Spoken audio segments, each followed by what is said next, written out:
السميع العليم من الشيطان الرجيم. بسم الله الرحمن الرحيم. الحمد لله والصلاة والسلام على أشرف الأنبياء والمرسلين وعلى آله وأصحابه أجمعين. أما بعد.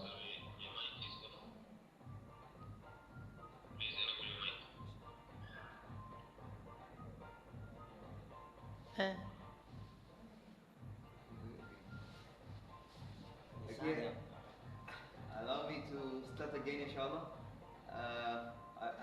I want to thank Allah subhanahu wa ta'ala for allowing us once again to meet together virtually for the purpose of enlightening each other, because as you know, children are blessings to us. They are like roses in our eyes, and they are like very nice conversation to our ears, and at the same time they are a big promise of our future and the confirmation of our nature. Kwa hivyo tunapozungumzia watoto, tunazungumzia watu muhimu sana katika maisha yetu, na ni wazi kwamba kila mzazi anataka mtoto wake afaulu.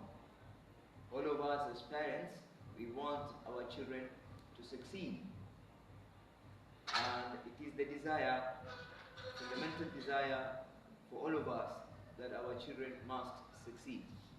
Kwamba ni jambo la msingi kwamba watoto wetu ni lazima wafaulu. We don't give birth to children who will end up becoming failures. Each one of us, when we are blessed with these children, we anticipate that they will be very, very successful. But again, in life there is a law that is very crucial that you and me need to understand. And this law is the law of design. That is to say, nothing in life is an accident. Kila kitu kinakuja, kinapatikana kwa mipangilio maalum. Unapofuata ile mipangilio, basi everything else becomes naturally the way it should be. For example, a number of people have defined the word success in different ways. And that is because success is a connotation that means a different thing to different people. Some people think success should be attached to materialism, how much money you have, how much possessions and assets you have. Some people think it's about getting powers so that you can be able to control and rule others and have your way easy as you live through your life. Some people may think it's about children getting good grades and becoming highly educated. Some people may think about children, having great connections in their life. Every parent has their own way of looking at what success is all about. Lakini when you sum up the understanding of all these other angles of success, you realize success is an attainment of worthwhile position in the life of a child. Kwamba ni ile hali ya kwamba mtoto ataweza kufikia kile kiwango Mungu alichomkadiria, ili kusudi aweze kuishi maisha ya furaha katika huu ulimwengu na aishi maisha ya furaha kesho akhera. That means success is a process that has a balance of having good in this world and good in the hereafter. You cannot claim to be successful if you are only focusing on materialism and then refusing or rejecting or denying to connect yourself to the life in the hereafter. In fact, some scholars will even define success to mean happiness in eternity. Yani yule mtoto awe na furaha umri wake wote. Na kama unavyojua, katika ulimwengu hakuna umri wote. Umri wa ulimwengu ni mfupi. Umri wote unapatikana kesho akhera. As you prepare the child, your focus should be to make that child be more successful in the hereafter. Because if you think of success in the hereafter, naturally, whatever you do in this world will also be very, very successful. Kwa sababu sisi kama wazazi tunatakikana tuwe ni watu ambao we think with the end in mind, kwamba tunaangalia ule mwisho wa yule mtoto utakuwa ni mwisho wa aina gani. Unaweza kumpa mtoto mwanzo mzuri sana, mwanzo mzuri kabisa sana, kwa sababu you are still alive, maybe then you are highly blessed, you can afford anything.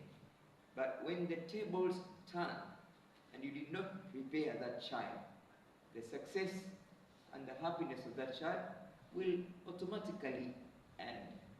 So first, it is important for us to understand what kind of success do we want our children to have as they grow. And what is it that you need to do in order to make this child of yours? Because one thing I want you to agree with me is the success of every parent is not determined by how successful they have been in their own life. The success of a parent is determined by how you are able to raise successful children. Your mirror, your reflection, what people look at when they want to call you a successful parent, they focus on your children. If your children are doing very well, automatically you become a successful parent. But if your children are not doing well, no matter how rich you are, no matter how highly educated you are, you will never be regarded as a successful parent. So bringing up our children in the right way until they become successful gives us the credit of being called successful parent. So my dear friends, brothers and sisters, success requires, number one, from the word success itself, requires a lot of sacrifice. You must give what you have as a parent in order to construct what the child needs as a child. It means sometimes you have to let go of you, what you like, what you're interested in, your life in general, and then you say, I will pause my own life because I want to live the life of my children. Because these children, they require triple A's. They require one, appreciation. That means you appreciate them as a gift. Na zawadi mara nyingi ni lazima itizamwe kwa njia nzuri kwa sababu ni zawadi. Na watoto kama tunavyosema na kuelewa kila siku ni zawadi yetu kutoka kwa Allah Subhanahu wa Ta'ala. Na sisi tutakavyo walea hao watoto wetu itakuwa ni zawadi yetu, tunamrudishia Allah Subhanahu wa Ta'ala tukimshukuru kwamba ametuchagua sisi tuwe na privilege ya kuitwa wazazi. So the letter S on the word success informs us that we must be willing to sacrifice who we are, to work hard so that our children can become who they ought to be. There is nothing sweeter, greater in life than coming to a realization that your children have grown to the level where fits your expectation and the expectations of themselves. There is nothing more fulfilling in life than becoming the best version of your own self. And when you make a child become their best version, yani they reach the maximum potential of their growth. Because children are different. There are some children who are great in academics. They help them to achieve higher academic endeavors. There are children who are great in terms of investment and business and networking with people and creating social capital. Give them the support to grow on that angle. And there are children who are so good when it comes to religious affairs, when it comes to memorization of the Quran, and memorization of the hadith. Now their success will be you helping them so that they become the best muhadithun or the best Quranic memorizers. That means every individual can become the best in what Allah has given them as individual. Remember, T plus T will always make a child a genius. That is to say, talent. When you discover the talent of the child, and then you train that child on that talent, and then the child becomes a genius. Because if you are to judge a monkey by swimming in the ocean, a monkey will always be a fool. And if you are to judge a fish by climbing trees, the fish will always be a fool. Kwa hivyo kila mtoto lazima kwanza umgundue yeye ana neema gani ambayo Mwenyezi Mungu amempatia, amemruzuku, kwa sababu kila mmoja wetu Mungu katupa talent fulani. Lau tukiweza kuitambua mapema wakati watoto wako baina ya miaka 3 na 6, alafu tukaikuza ile talent, basi baadaye yule mtoto anakuwa ni mkuaji mwenye furaha ya hali ya juu. Remember, it is not success that gives you happiness in life. It is happiness in life that gives you success. So as you make your children happy, the way we discussed last week, that energizes them, that gives them the doses of becoming successful individuals in life. But when the children are sad, they're not happy, then success becomes a very expensive pathway for them to follow. Success is about you understanding the child and then unleashing those potentials that are in that child. You know, sometimes we don't push our children strong enough for them to discover how great they are. And when they don't discover how great they are when they are young, when they grow up, they will remain average. They won't be able to reach their highest maximum potential because we did not start with them early enough. Ni mfano wa kujenga nyumba. Kama unataka kwenda ghorofa nyingi sana katika nyumba yako, hakikisha ule msingi umeutengeneza kisawasawa. Na ikiwa tunataka watoto wetu wawe watafaulu kule juu wanapokwenda, ni lazima huku chini kwanza katika malezi ya kimsingi tuwalee katika mbinu thabiti ili wawe na resilience, ili wasiwe wapesi wa kuigiza. Pia kufaulu katika maisha yake inakuwa ni rahisi. Ndio maana wanasema the formula of success is observation, imitation, repetition and habituation. Kwamba wewe uangalie mazingira yako na yale yanayofanyika katika mazingira, alafu uchague mazuri uyaigize mpaka yawe ni tabia yako, na hiyo tabia yako ndio itakupeleka mwisho wako. And that's why it is very important for us to expose our children early enough. Expose them to what? Expose them to things that will add value in their life so that they can appreciate that they have the power to determine the direction of their life they will take, so that finally they will end up in the right section. And who is to give them the direction? You and me as parents. We are supposed to give them the direction. And how do you give that direction? Is by you giving them the exposure towards that direction. You exposed the child to a lot of criticism, the child criticizes everything. You expose the child to love, the child becomes a loving individual.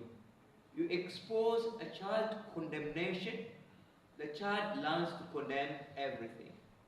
You expose the child to respect, the child learns how to respect people. You expose the child to hard work, the child learns how to become hard working. So it depends on what kind of an exposure you are giving to this child early enough. Kuna mambo ukiyafanya ukiwa mtoto, they become part of your nature. Part of your nature. Na hawa watoto wetu, ikiwa mapema tunawapatia fursa ya kutangamana na fikra na hisia na vitendo vilivyo vizuri, basi inakuwa kuwa mtu mzuri au kuwa mtu mzuri kwao inakuwa ni rahisi. Ni mfano wa kumshika mtoto wa miaka 3 kwenda naye msikitini. Yule mtoto akikuwa na tabia ya kwenda msikitini, akifika miaka 13, hata kama we haupo, ye mwenyewe ataenda msikitini, kwa sababu ule msikiti sasa umekuwa ni mila, ni desturi, ni njia ambayo hawezi kuikosa katika maisha yake. So it's very key for us to take advantage wakati ule ambapo mtoto bado anakuwa ni mdogo. Kumbuka, udongo hufinyanzwa ungali maji, na samaki hukunjwa angali mbichi, na chuma hugongwa kingali moto, na mtoto hutengenezwa akiwa bado katika hali ya utoto. Ukingoja mpaka akiwa teenager, sasa ndio wataka kumfundisha kuswali wakati ule, ndio wataka kumfundisha kusoma Qur'ani wakati ule, wataka kumfundisha kwenda msikitini wakati ule. Now it will be a fight, now it will be a tug of war, kwa sababu hizi si vitu zilizokuwa ni tabia za huyu mtoto. Wajua, vitu vitatu muhimu vya kumpa mtoto furaha vinajengwa wakati yuko katika formative years. Na wakati huu ni vitu gani muhimu? Ni zile hobbies ambazo unamintroduce yule mtoto pale anapokuwa ni mtoto. Ni zile interests zake unazozitilia nguvu wakati pale ni mtoto. Ni ile ilmu unayompa kuanzia yupo mtoto, na kila kitu kinakuwa ni rahisi. So we sacrifice who we are to make our children who they want to be, so that they can grow to be happy people. We also make sure we understand our children early enough, and we unleash their hidden potential. Sometimes, if you are inside the picture, if you are inside the frame, you will never see the picture. To see the picture, you have to stand outside the frame. And sometimes the child might not know how great they are. You as a parent, because you can see them, you have seen them growing. One day, you can be able to explain to them how big, how great, how important they are in their own life. Success is about creativity. That means making every child you have different from the other. You cannot raise children in a blanket way. You can never raise children in a wholesale way. If your firstborn became an engineer, it doesn't mean the secondborn must also be an engineer. Maybe to the firstborn, to him, success was to become an engineer. But to the secondborn, success to him is to become a medical doctor. Maybe the third one, success to him is to become a leader in the future. Now, if you understand this early enough, it becomes easy for you to make them happy, because you will help them realize their dreams. And as you make them realize their dreams, they become very, very happy, because nothing makes you happy than you achieving, realizing, attaining your dream. And I want to tell you something here. A dream is not something that you see after closing your eyes and covering yourself with a blanket. That is not a dream. A dream is that thing that is making you not sleep at night, kwa sababu unataka kukifikia kile kitu na hujakifikia. And that is why, as we raise up our children, we need to give them 5 important A's. We must first appreciate them. Number 2, we must acknowledge them as very special people in our lives. Sometimes it is very difficult for a parent to tell a child that I love you, you are very important to me. When you came to my life, I felt complete, and therefore what I desire for you is for you to become successful. One day Rasulullah sallallahu alaihi wasallam was playing with Hassan and Hussein, okay, and they were climbing on his back, and he was petting them and kissing them. And one of the Sahaba asked the Prophet, you mean you allow these little boys to play with you like this? Even kiss them? And then the Prophet asked the Sahaba, don't you kiss your own children? And the Sahaba said, I've never kissed my child. He said, then your heart is very, very strong. You are wicked, my friend. Because the mercy and the love of the children in our hearts, which gives us the power to do a lot of emotional connection with them, to create strong attachment with them, so that they reach the level of success that they desire in their life. My dear brother and sister and all the viewers, remember, success is about you making sure you instill in the child a spirit of consistency, ile hali ya kwamba huyu mtoto atakuwa ana hamu ya kukua kila siku. Kuna watoto wana miaka 20 lakini akili zao, fikra zao ni za watu wa miaka 40, kwa sababu wao wanasoma vitabu, wanasikiliza lectures, wanasikiliza mawaidha. Sasa the rate at which their brain is growing is much higher compared to the rates of their bodies growing. And when you give preference to the growth of the mind, then the complete success of the child is easily attained, because success is built after conquering the mind.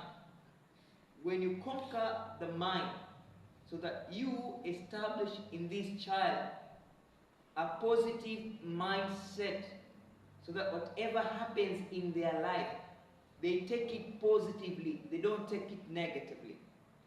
Children, when they don't develop positive mentality, they will engage in activities that are very destructive in their lives. If they're not happy, and if they don't realize they're becoming successful, they get stressed, they get bored, they get disappointed, they get depressed. So now they will be struggling, looking for something that will give them a relief, no matter how temporary that relief will be, so that they become and they feel happy. That's why some of them will go into drugs, some of them will go into sexual perversion, some of them will go into crime, because to them that could give them that success that they didn't get in a formal way. And that is why this is very important. Don't allow a child to form an opinion in their mind that you don't love them, you don't care for them, they're not important in your life. The moment they form that mindset that my parents don't like me so much, okay, because I'm not doing well in school, because I am not really their favorite, this child will look for an alternative to fulfill that fundamental requirement of every child, of wanting recognition, of wanting affection, of wanting to build their self-esteem, of wanting to reach the level of actualization. Now they will do things that will destroy them, will hurt them, will harm them, and there at the end they will not be happy. And if they're not happy, I am sure you as a parent, you will also not be very happy. So success, as I said earlier, comes when the children are very happy, when they have that feeling that I am successful. And that's why sometimes it is very important to find a way to make your child succeed. Even if they're not successful, give them that feeling that they are successful. Because always success attracts bigger success. One success will attract another success. Lakini when you don't provide an opportunity kwa mtoto kujihisi ni mtoto aliyefaulu, basi kinachofuata kinakuwa ni vile hisia ambazo mtoto anahisi, mimi siwezi kufaulu. And that is a fixed mindset. The moment mtoto akihisi kwamba hawezi kufaulu, hata ukafanya nini, hautamsaidia kufaulu, kwa sababu tayari atakuwa asha clock ile mind yake kwamba mimi, I'm not like my brother is a doctor and I'm not a doctor. Mimi, I'm not like my sister is an engineer, I am not an engineer. Me, I'm not like my cousins are like this and me, I'm not. Therefore, I am the odd one out. And since I am the odd one out and nobody cares about me, then I can do whatever I want to do. And then at the end of the day, unamwona mtoto anatoka katika mikono yako, anaingia katika mikono ya ushetani. One thing we must learn from this experience is that no matter how rotten your child is according to you, don't give up on them. Don't. It is that level of acceptance that you will give them that will make them finally realize that they need to stop the bad things they are doing because of the love their parents is showing them. So make them accept that they are successful. Make them ambitious in their lives. Accept them the way they are. Train them how to adapt different situations, and then make them admire success. Because success comes when you admire success. You cannot get what you don't expect. You only get what you expect in your life. So if you make a child expect success, the child will become successful. If you make a child realizes that whatever, how much far they have gone with their life, they can still go higher and higher. Of course, the only limitation the children should understand is the limitation of their own self. They can grow to become anybody they want to grow and become any happy they want to become if they have that mentality that they can still push themselves to go higher and go greater and become more successful in their life. Success, my dear friend, is about empowerment. And what is empowerment?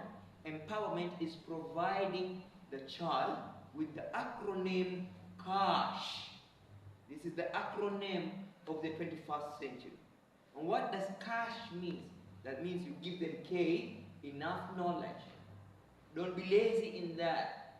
And a child is not young to start learning. From the day they are born, they start learning. Usiseme mtoto wako ana miezi 6 peke yake, ana miezi 3 peke yake, ana miezi 9 peke yake, kwa hivyo hawezi kusoma. Mtoto anasoma kuanzia siku aliyozaliwa.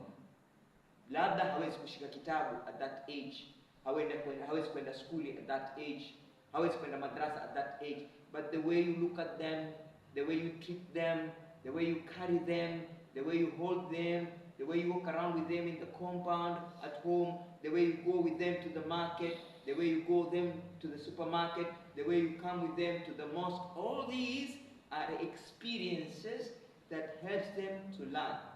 Na mwanadamu akijihisi yeye amesoma na anayafahamu mazingira yake vizuri, basi furaha yake inakuwa automatic.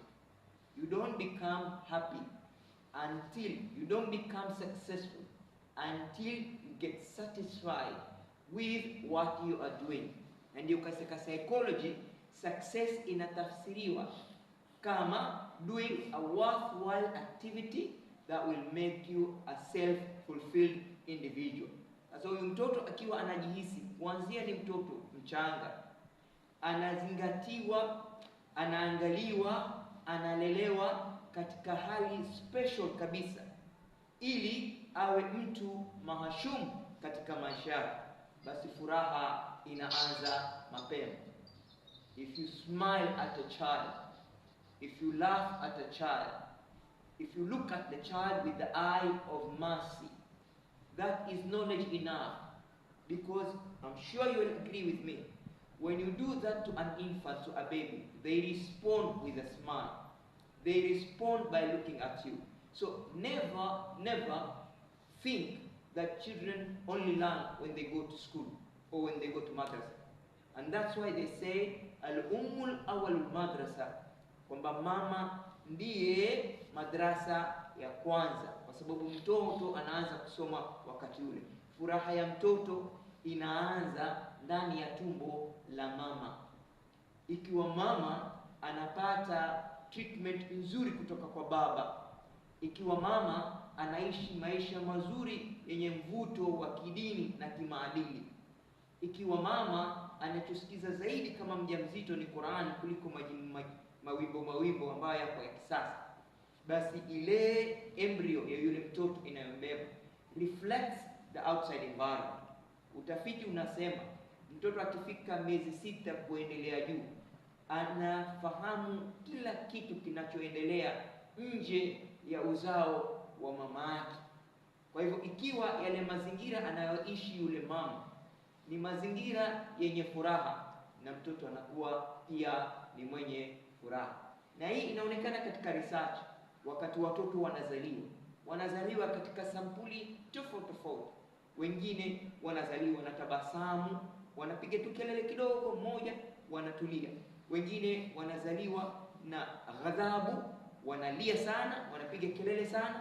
Wengine wanakataa hata kutoka, inachukua time mpaka wanavuta.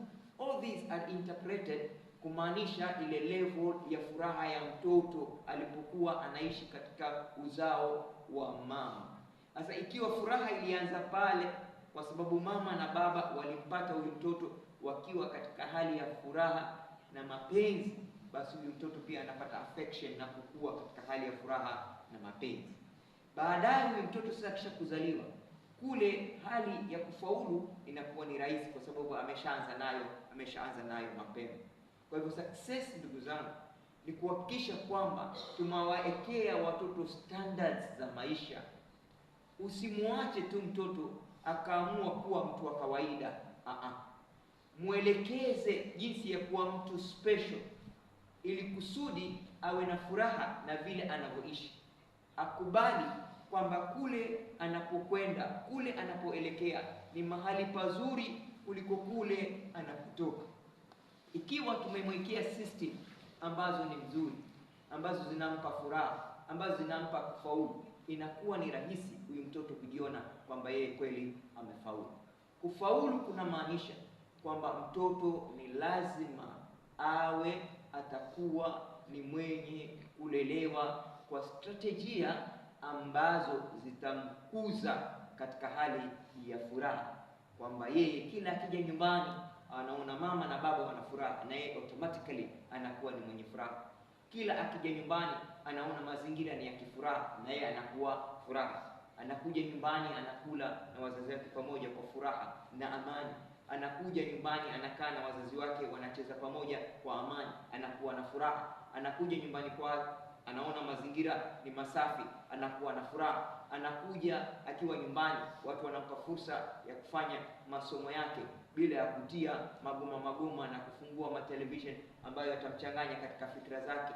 Wanazingatia kwamba tuna mtoto ndani ya nyumba, anatakana asome, ana homework anataka kufanya. Kwa hivyo tu pause ili kusudi tusimuathiri huyu mtoto ambaye ni lazima akue akiwa amefaulu katika maisha yake. Ndugu zangu, hivi sasa nataka kuwafahamisha mbinu 8, yani strategies 8. Tukizitumia tutawafanya watoto wetu wakuwe watu wenye furaha. Ni dhahiri shahir kwamba sasa utafiti unasema hakika katika familia nyingi sana furaha imeadimika kwa kiasi kikubwa sana. Kwa mambo mengi ambayo tutazungumza siku nyingine, ni mambo gani mama na baba, wazazi wanaweza kufanya kutengeza mazingira ya nyumbani yawe ni mazingira ya furaha. Kwa hivyo ni muhimu kwamba kila unachokifanya katika maisha ukifanye deliberate, yani kisifanyike kwa accident, ufanye deliberate. Mara nyingine ufanye vitu katika nyumbani ukijua kwamba hiki kitu kitamfurahisha mtoto wangu.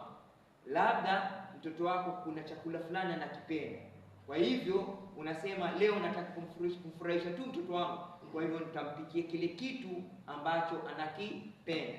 Labda mtoto wako ana mahali anapenda kwenda kutembea, favorite place for a visit, mara kwa mara unampeleka ili awe na furaha. Labda mtoto wako alikuwa na matamanio ya kwenda miji fulani iliyoko nje, kwa uwezo wa Allah subhanahu wa ta'ala, ukiwa umefanikiwa unampeleka mtoto kama yule ili apate na yeye furaha.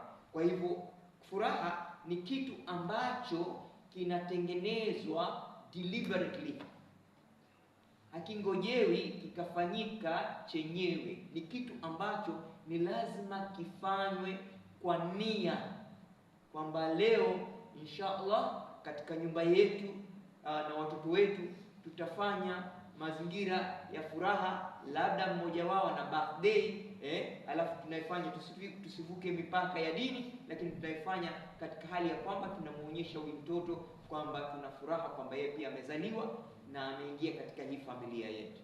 Kwa hivyo ni muhimu kwamba tuwe na mipangilio inayofaa katika kujenga furaha za watoto wetu. Kumbuka, furaha ya watoto wetu ndiyo furaha yetu. Hakuna mzazi atayeweza kufurahia ikiwa maisha ya mtoto wake sio maisha ya furaha. Na hii leo, ndugu zangu, hili ni jambo la kusikitisha sana. Wazazi wana watoto wao majela. Mzazi huyo atakuwa na furaha ya aina gani? Wazazi wana watoto wao vibarazani wanavuta uraibu. Wazazi wana watoto wao wako majumbani wamekataa kuendelea na masomo. Wazazi, kwa hivyo unakuta ile furaha imekuwa ni kitu kinachoadimika. Lakini kwa vile sisi tunataka watoto wetu wana furaha, ni lazima we accept them and then slowly we change them. But you cannot change them by fighting them. Hawezi kuwa change. They will create a distance, they will create a gap, they'll keep off you. Wewe ukiingia nyumbani, wao watakuwa wanajificha chumbani kwa sababu umeshakuja nyumbani. Watajichelewesha mara nyingine ili wasije wakawa watakula na wewe pamoja katika meza. Kwa hivyo inakuwa wanakutoroka kwa sababu wanajua kuna jambo ambalo utawaambia litawaudhi, na wao pia wakiwa watakujibu watakuudhi. Kwa hivyo inakuwa ni muhimu sana tuwe tunatengeneza ule uhusiano unaofaa na watoto ili wawe na furaha, hususan wakiwa na sisi kama wazazi. Kwa hivyo strategy ya kwanza ni kwamba umsaidie mtoto kuwa na mtazamo wa maisha, kwamba asijali yale anayopitia leo, kesho itakuwa bora zaidi kuliko jana. Watoto wengine wanakosa furaha kwa sababu wanaona nyumbani kwetu kumejaa maskini, inaonekana mimi siwezi kufanikiwa katika maisha, kwa sababu ukiangalia babu alikuwa maskini, baba amekuwa maskini, ndugu yangu mkubwa hana kazi.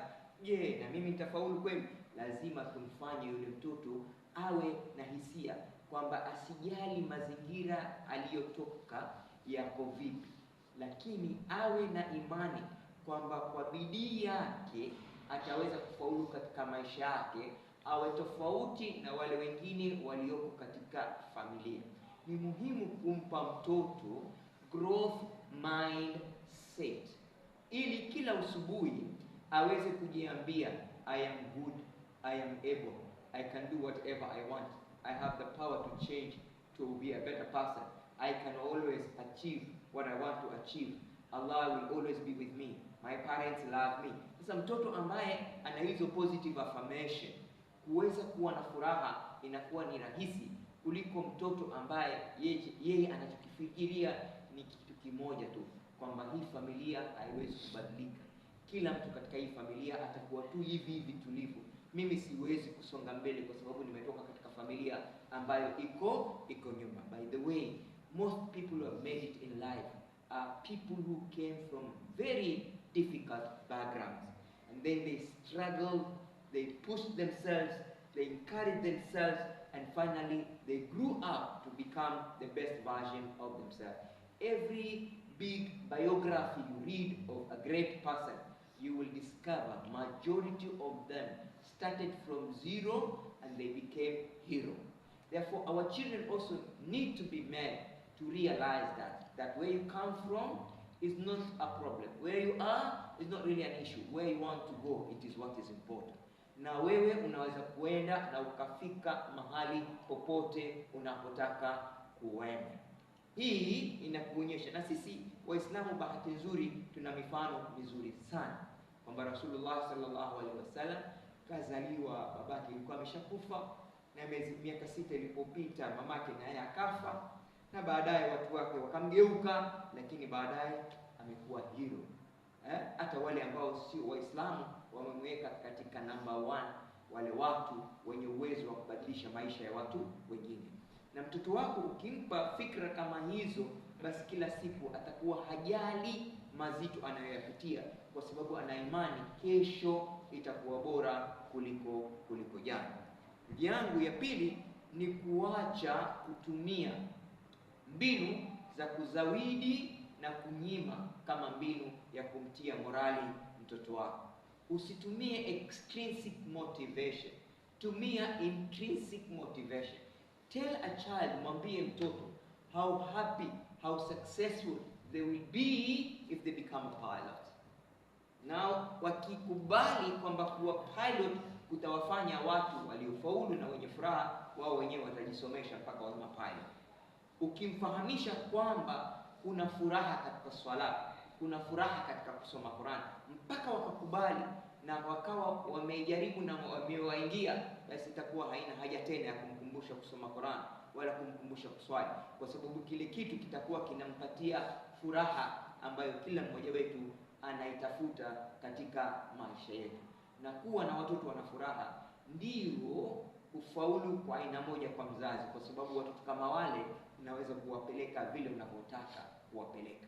Watoto ambao huwezi kuwa control na kuwapeleka vile wewe unataka kuwapeleka ni wale watoto ambao ndani ya nyoyo zao hawana furaha ya kudumu, na wameingilia labda uraibu. Sasa unawazidi kuwatia zile stress za kimaisha, na baadaye wanajiona wao ni kama the black sheep of the family, kwa sababu labda wenzake wameenda mbele, yeye hajaenda mbele.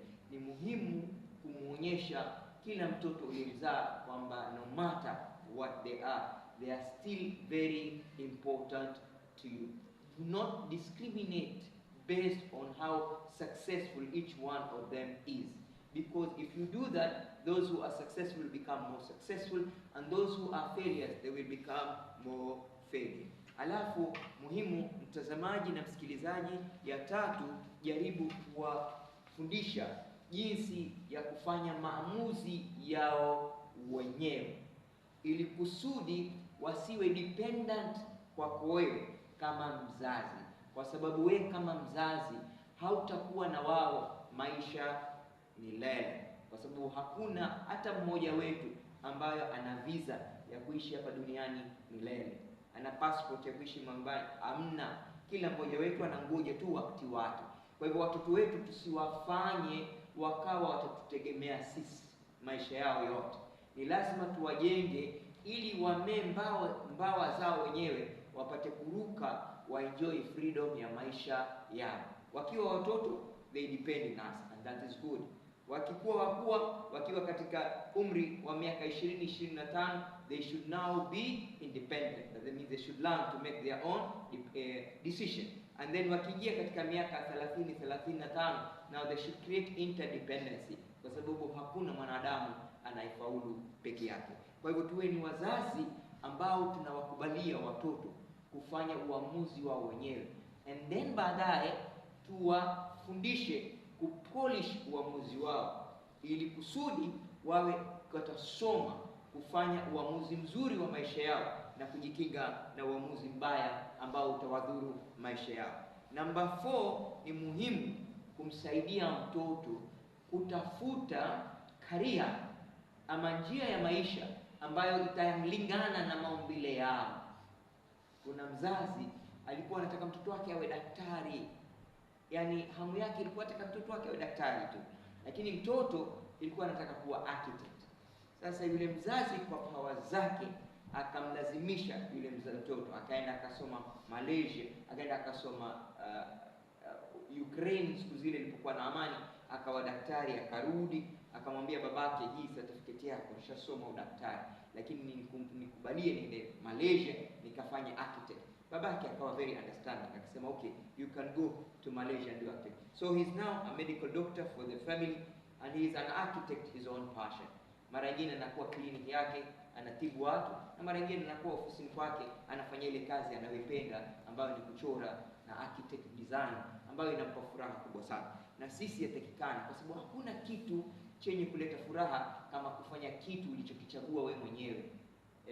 Ukiwa ni mtoto ambaye ulipewa fursa ya kuchagua kile ambacho ni kizuri kwenye maisha yako, na wazazi wako kukupatia support ya kudecide katika njia nzuri, basi kila ukikua unakuwa mtu mwenye furaha. Because in life when you do what you love and you love what you do, doing it becomes very interesting. And that's why passion kwa watoto wetu ni muhimu. Tugundue what are they passionate about, na tukigundua ile passion ikiwa ni nzuri, tuwatilie pondo ile passion ile wakuwe nayo, kwa sababu itawapatia life satisfaction. Lakini ikiwa tumejua passion ya watoto wetu na hiyo passion ni nzuri, alafu tukawanyima fursa ya kuitekeleza ile passion yao, wanaweza kufuata karia nyingine ambazo sisi tunaziona za zamani, lakini hawatakuwa na furaha katika maisha yao. Ni muhimu wawe wa furaha, na kwa sababu gani kusema kwa wale wanajihisi kwamba wamefaulu. Kufaulu ni ile hali ya kwamba unajihisi wewe umetimiza lengo lako la maisha. Bila ya kuhisi kwamba umetekeleza na kutimiza lengo lako ya maisha, hauwezi kuwa na furaha.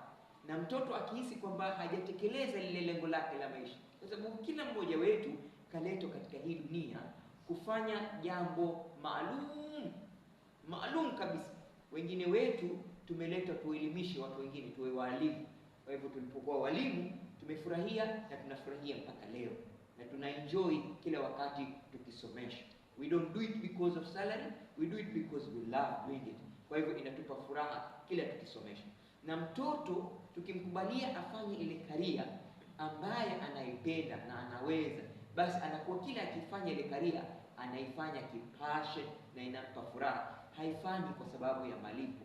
Na hiyo mwishowe ndio inampa uwezo wa kukua, kupanuka na kujenga maisha yaliyo bora zaidi ya kesho kuliko vile yalivyokuwa ya jana. Muhimu sana ndugu yangu msikilizaji. Ya tano ni kuhakikisha tumewa encourage hawa watoto wasitosheke na elimu. Believe me, hakuna kitu kilichotamu katika dunia kama kitu kinaitwa elimu. Kwa hivyo mtoto wetu, na hakuna kitu kinakupa furaha wewe kama mwanadamu katika maisha kama ile furaha ya kwamba unajihisi umeelimika. Sio tu kujaribu kuelimika, umeelimika, kuelimika mpaka watu wamekukubali kwamba wewe umeelimika. Na sasa mtoto akisoma, akiendelea, amefanya first degree, second degree, amefanya diploma hii, amebaki mpaka akajihisi kwamba mimi sasa mtu, mimi sasa daktari wa kweli, mimi sasa mwalimu wa kweli, mimi sasa, mpaka akawa na brand na watu wengine wakamkubali, wataka kwenda kumwangalia daktari fulani. Unataka mwalimu kusomesha watoto wako, mwalimu fulani. Unataka, basi sasa wamekuwa brand vile. Basi hii inampa mtoto furaha zaidi. Kwa hivyo msaidie kama una uwezo kumsupport aende degree ya kwanza, aende degree ya pili. Na siku hizi elimu imekuwa nyepesi. Hata ukipata D, waweza kuanza na certificate, alafu ukafanya diploma, ukafanya first degree, alafu ukafanya masters, alafu ukafanya PhD, alafu ukakuwa professor. At the end of the day, ni ile mtoto atiwe ile hima ya kwamba, na hii inafanywa hii inafanywa pale mtoto bado ni mchanga. Vipi utatarajia mtoto wako asome kitabu wakati wewe unaangalia television wakati wote? Sasa mtoto anaona television ni more important than the book, kwa sababu hajakuona wewe kama baba hata siku moja, hata ukashika gazeti nyumbani hujashika. Hajaona wewe kama mama hata angalau kushika Qur'an, kusoma Qur'an hausomi. Sasa unataraji vipi kwamba huyu mtoto atakuwa na culture ya usomi? Hawezi kuwa na culture ya usomi kwa sababu ndani ya nyumba hamna culture ya usomi.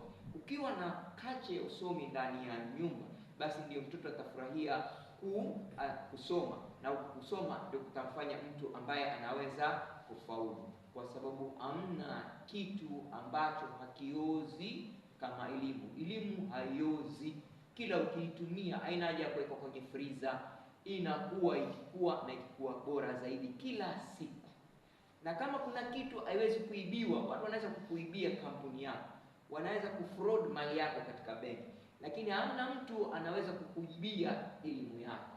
Kwa hivyo mtoto akipewa ile hima ya kutambua kwamba elimu ni kipengele muhimu sana katika maisha yake, na wanasema watu wanaosoma vitabu wana produce hormone inaitwa endomorphin hormone. Endomorphin hormone ni hormone ambayo inakupa furaha katika dopamine. Dopamine pia ni ile hormone ambayo inakupa furaha, na ndio maana katika social media kuna dopamine, na ndio maana ukiingia kwa social media utaki kutoka because of dopamine, it makes you happy. Katika uraibu kuna dopamine, wanaongeza zile dopamine. Kwa hivyo ukitumia kidogo wataka kutumia kila siku, na elimu ikitiwa dopamine, wewe kila siku kitabu ndio kitakuwa ndiye rafiki yako. Shakespeare anasema intelligent people always make friends with you. So watoto wetu tukiwa tunawafanya wawe realize kwamba hamna kitu kitawapa furaha zaidi, kitawafanya wafaulu zaidi kama kitu kinaitwa elimu. The moment they buy that from you as a parent, everything else becomes easy for them and success becomes automatic for them. Ndugu zangu, remember, every child has the ability to learn anything they choose to learn. Make them curious. Allow them to ask you questions. You know, wakiwa watafahamu jawabu lako watakuwa na furaha wamekuuliza lile swali. Wakiwa wamekuona umekuwa challenge kidogo watakuwa na furaha kwamba at least for once they have made their parent feel like they don't know much. But it's very important ile interaction yetu na watoto katika kujenga na kufaulu kwao. Number 6, jaribu kuwajenga na hisia zilizo nzuri, yani kuwapatia EQ, emotional quotient, yani wawe ni watu ambao wana hisia nzuri juu yao. Kuna watoto hawana furaha, hawajihisi wamefaulu hata kama wakifanya nini, kwa sababu mioyo yao imefungamana, kwa sababu wanajihisi kwamba bado hawajaridhika na hawajaridhisha wazazi wao. Kwa hivyo nataka kukuomba jioni ya leo, no matter how small the effort the child is investing in themselves, appreciate, tell them I'm happy, at least last time ulipata D-, mara hii umepata D, I'm so happy there is an improvement. Usimwambie kwamba watu wapata ma A wewe bado wapata ma D. Don't one thing you should never do to your child is to compare them with other people. Don't even compare your child with your other child. Don't. Kila mtoto kaumbwa na kimaumbile na maumbile yake. Wakubalie wakuwe vile wao wanataka kuwa, na Mwenyezi Mungu atawatilia taufiki katika maisha yao na wataweza kufaulu. La 7 ni lazima challenge according to their age, according to their right level. Usimpe mtoto shughuli ambayo ni kubwa kuliko umri wake, kwa sababu asipofanya vizuri ile shughuli tayari yeye ataudhika na wewe utaudhika. Kwa hivyo pima unapompa mtoto shughuli, mpe shughuli inayokwenda kulingana na kiwango cha ukuaji wake, uwezo wake, ufahamu wake, kwa sababu kila mtoto akitekeleza jambo vizuri ndio anazidi kuwa na furaha. Mwanadamu akifanya jambo likiwa anahisi kwamba yeye ni mtu wa murua, anang'ara, anakuwa kama jua, kwa sababu yeye anajua na baadaye atakuwa. Kwa hivyo kumpatia feelings yule mtoto kwamba no matter how small the progress you are making, I am pleased with you. Wajapani wana neno wanaita kaizeni. Kaizeni inamaanisha small improvement every day. Sasa yule mtoto akiwa anafanya improvement kila siku, basi acknowledge, onyesha tabasamu, onyesha bashasha, onyesha furaha kwamba angalau leo ameamka akasoma Qur'an, angalau leo ameamka akaenda swala al-fajr msikitini, angalau leo amerudi nyumbani mapema. Angalau leo ameshika kitabu. These little things ukiappreciate zinamfanya mtoto ana furaha kwamba babangu hatarajii mimi kufanya miracles, hatarajia mimi ni improve, na mimi nita improve kidogo kidogo before you realize mtoto amefika mbali sana. Na ya mwisho number 9, don't measure them against other people, measure them against themselves. Waambie vile walivyokuwa katika umri fulani na vile wamebadilika katika umri walio sasa, ili wajue kwamba kule kubadilika ni chaguo lao, hakuna mtu anaweza kuwabadilisha. When they change, everything will change. So let us appreciate our children so that they appreciate themselves. When they appreciate themselves, they will feel successful. They really feel successful. Let us help our children to adapt to the challenges of the modern world. When they adapt, they will feel successful, that they can conquer every situation. Let's make our children ambitious so that they have the excitement and the happiness to want to grow every day. Let us allow our children to be attentive to their own internal changes so that they become happy that they are growing and they're improving and they're becoming greater and greater. And let's make our children connect, special connection with Allah subhanahu wa ta'ala. If they believe Mwenyezi Mungu anawaweza kuwafanya vile wao anapotaka, Mwenyezi Mungu anakuwa na wao kila siku na atawasaidia kufaulu kila wakati, they will feel protected and that will make them feel they are very successful and the sky will be their lower limit. Thank you and God bless all of you. Inshallah, if somebody has a question, the remaining 2 minutes, we can try to answer the question. Wabillahi tawfiq.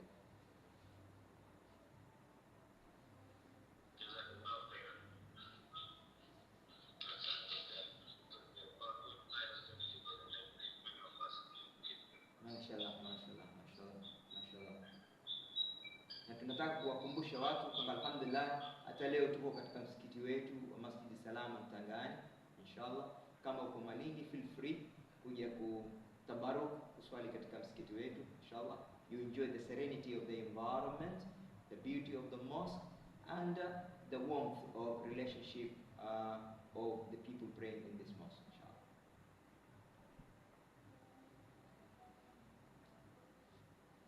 Naam, Said. Naam, Sister Khadija.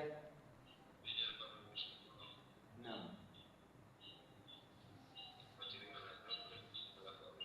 Naam, mashallah.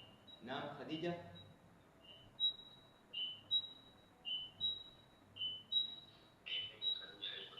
Mashallah. Geoffrey.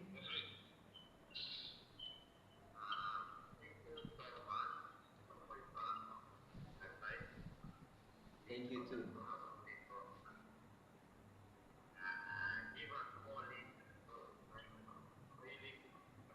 Inshallah. We'll make sure you get the link every Friday. Yeah. Inshallah, inshallah. Yeah.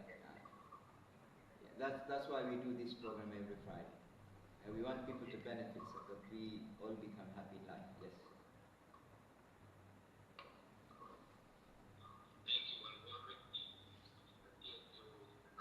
Amina.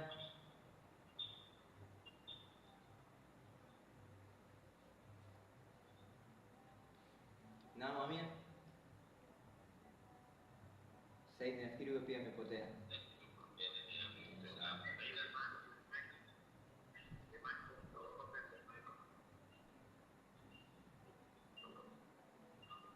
Inshallah. Wa alaikum salam, Saida.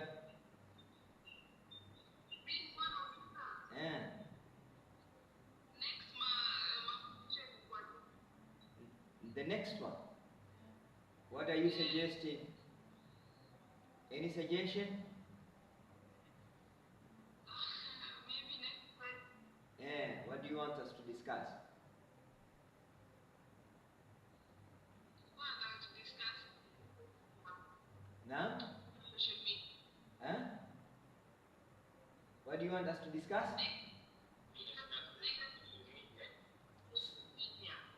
The impact.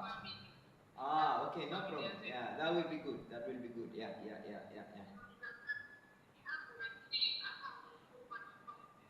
Inshallah.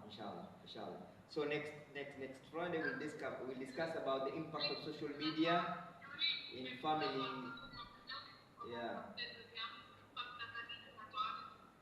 Inshallah.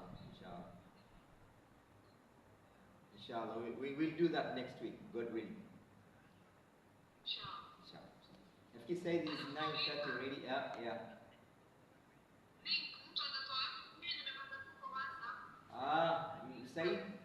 Said maybe atakuarifu inshallah.